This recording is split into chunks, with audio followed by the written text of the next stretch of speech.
Question number 11 से शुरू करेंगे जहां से कल छोड़ा था. Okay, so if you see question number 11, hepatopancreatic duct opens into duodenum and carries. बहुत अच्छा सा एक फ्लो चार्ट बनवाया था मैंने इसका. Do you people remember? So this is a very simple diagram.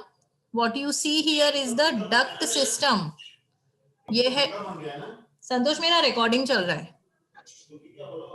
This is the duct system of liver, gallbladder and pancreas. तो आप यहाँ पे देखिए, this is gastroesophageal. ओ नहीं, ये तो गलत वाला हो गया, sorry. I am sorry, this is another diagram. ये नहीं, बहुत बार प्रैक्टिस किया है तो अब मेरे साथ साथ बोलते जाएंगे आप लोग. क्या बोलते जाएंगे मेरे साथ साथ? देखो यहाँ पे वी हैव लिवर, ठीक है.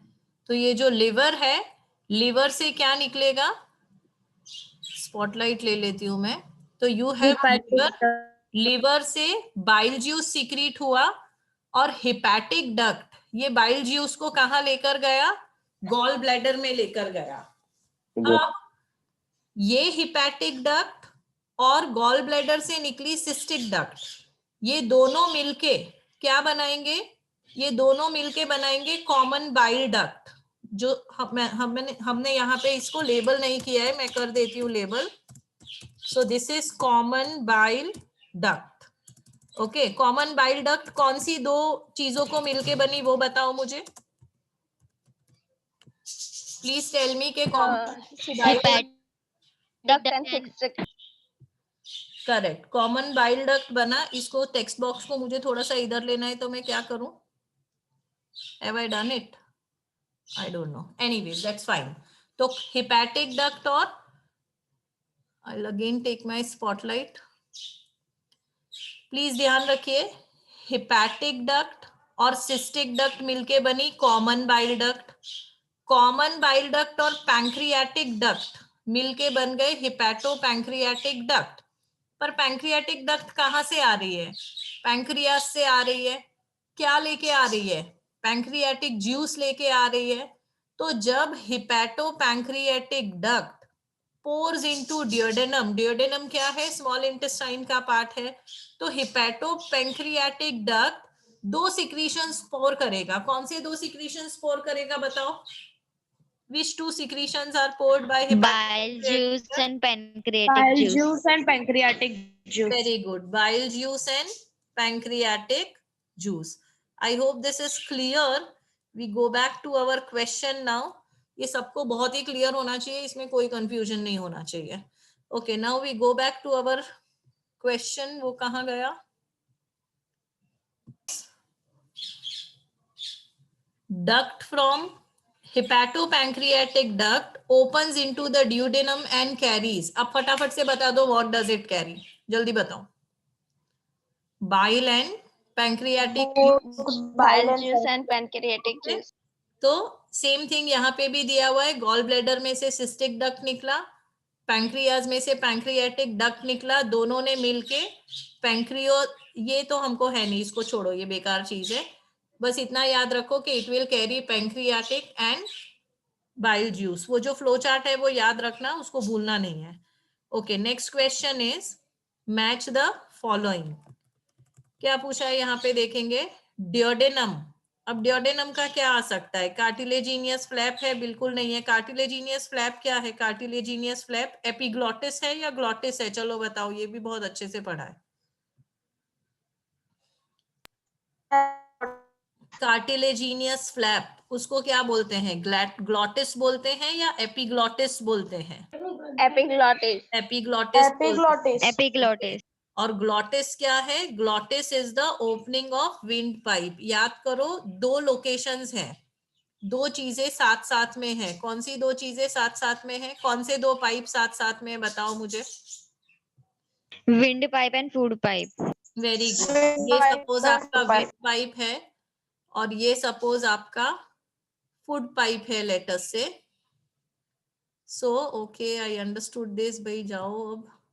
और ये सपोज आपका फूड पाइप है, ठीक है। तो खाना कहाँ जाना चाहिए, खाना फूड पाइप में जाना चाहिए, विंड पाइप में नहीं जाना चाहिए। तो विंड पाइप को क्लोज करेंगे, तो ये जो ओपनिंग है, ओपनिंग को बोलेंगे ग्लॉटिस, और उसको जो फ्लैप कवर कर रहा है उसको बोलेंगे एपीग्लॉटिस।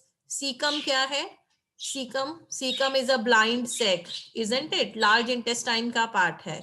और डियोडेनम क्या है, duodenum is a U shaped structure जो कि स्टमक में से आ रहा है। देखो स्टमक का शेप कैसा होता है, यहाँ बता देती हूँ, स्टमक का शेप ऐसा होता है, ठीक है। अब स्टमक में से स्मॉल इंटेस्टाइन जब शुरू होता है तो वो इस तरह से शुरू होता है, तो ये वाला जो स्ट्रक्चर है इसको हम बोलेंगे डियोडेनम। तो let us again clear everything. Duodenum क्या है, duodenum is a U shaped structure emerging from stomach. Epiglottis क्या है, कार्टिलेजिनियस फ्लैप है, उसका फंक्शन है it does not allow the food to enter wind pipe. Glottis क्या है, glottis is the opening of the wind pipe which is covered by epiglottis. और caecum क्या है, caecum is a small blind sac.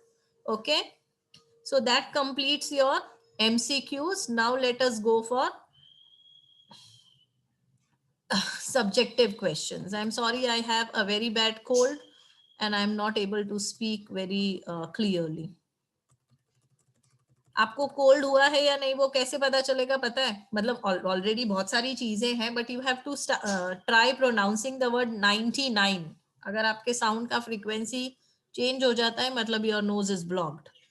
Okay, next question is why is nomenclature essential, नाम रखना जरूरी क्यों है, and how is it done for living organism. तो देखो बायोडाइवर्सिटी के बारे में हमने पढ़ा है, बायोडाइवर्सिटी इज सो रिच, तरह तरह के प्लांट्स हैं, एनिमल्स हैं। अब ये सबको अगर हम लोकल नाम से बुलाने जाएंगे तो क्या होगा, बहुत ही कंफ्यूजन क्रिएट हो जाएगा। अलग अलग कंट्रीज में क्यों, अलग अलग स्टेट में भी different plants and animals are known by different name, तो this will create a lot of confusion. इसलिए साइंटिफिक स्टडी के लिए जरूरी है कि हम एक स्टैंडर्ड प्रोटोकॉल बनाएं, एक स्टैंडर्ड मेथड बनाएं to name the living organism. और वो जो लिविंग ऑर्गेनिज्म का नाम हो वो all over the world same होना चाहिए, इट विल बी यूनिफॉर्म। तो नॉमेनक्लेचर एक ऐसा सिस्टम है जिससे हम एक यूनिवर्सली एक्सेप्टेबल यूनिफॉर्म नेम देंगे किसी भी प्लांट और एनिमल को। उसके पहले उसको आइडेंटिफाई करना पड़ेगा। आइडेंटिफिकेशन प्रोसेस क्या है, उसमें हम की यूज करेंगे, क्वेश्चंस पूछेंगे, क्लोरोफिल है तो प्लांट, नहीं है तो एनिमल। फिर पूछेंगे बैकबोन है, नोटोकॉर्ड है या नहीं, अगर है तो कॉर्डेट, नहीं है तो non chordate. Notochord vertebral column में कन्वर्ट हुआ कि नहीं, अगर हुआ तो वर्टिब्रेट, नहीं हुआ तो नॉन वर्टिब्रेट। तो ये जो क्वेश्चंस हैं इनको की बोलते हैं, और कीज यूज कर करके आप आइडेंटिफाई करेंगे। सपोज आइडेंटिफाई करते करते आप पहुंच गए इस कंक्लूजन में कि okay the given organism is fish, spices है वो, तो ये हो गया उसका आइडेंटिफिकेशन, और उसके बाद होगा उसका nomenclature.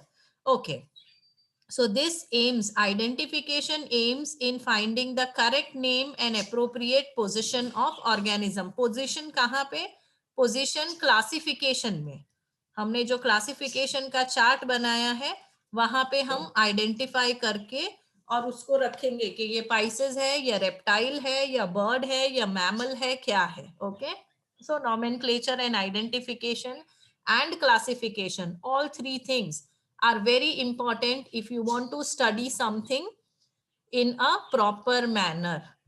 Okay, so now let's go to the next question. What is the principle underlying the use of cyanobacteria in agricultural fields for crop improvement. Cyanobacteria को हम यूज करते हैं, कहाँ यूज करते हैं, फील्ड में, किस लिए, ताकि हमारा क्रॉप अच्छा उग सके। क्या करेगा साइनोबैक्टीरिया हमारे फील्ड्स में, सो व्हेन आई से साइनोबैक्टीरिया, साइनोबैक्टीरिया एक ऐसे बैक्टीरिया है जो नाइट्रोजन फिक्स कर सकते हैं प्लांट्स में। और क्या कर सकते हैं वो, they can reduce the soil alkalinity, देखो जब क्रॉप को ग्रो करना है ना तो उसका पीएच वैल्यू सेट होना चाहिए. There is a recommended pH value. अगर वो पीएच वैल्यू से पीएच ज्यादा एसिडिक हुआ तो आपका सॉइल, आपका क्रॉप अच्छे से ग्रो नहीं करेगा.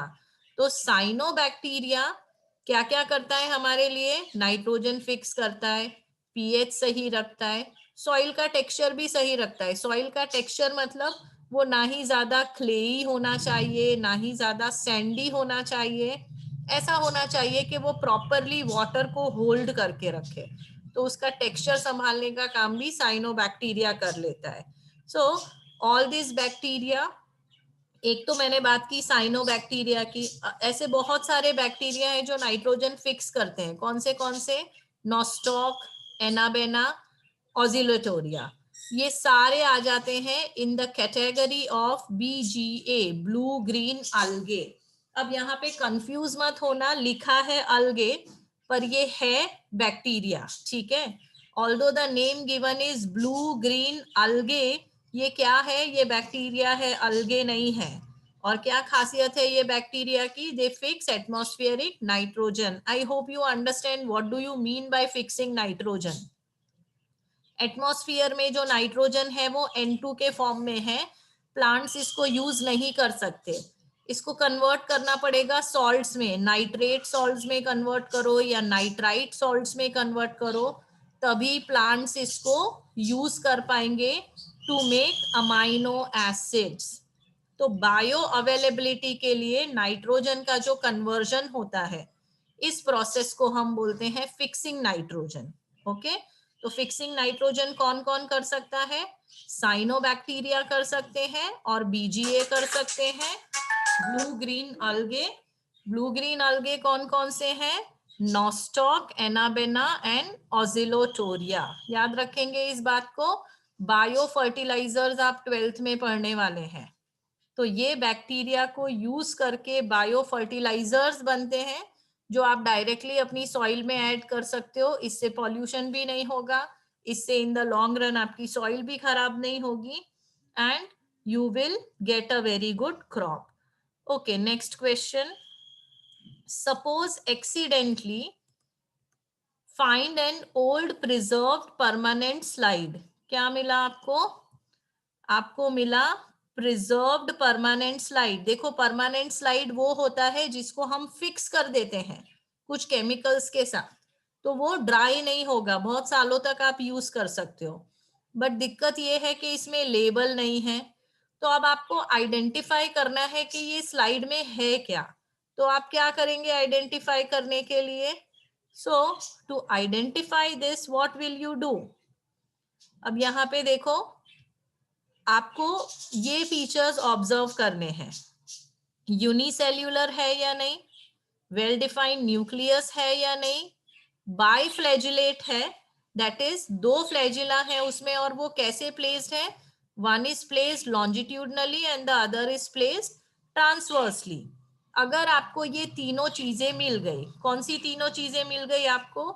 जो अंदर स्लाइड में दिख रहा है वो यूनिसेल्यूलर है, उसके पास वेल डिफाइंड न्यूक्लियस है और दो फ्लैजिला है, एक लॉन्जिट्यूडनल एक ट्रांसवर्स.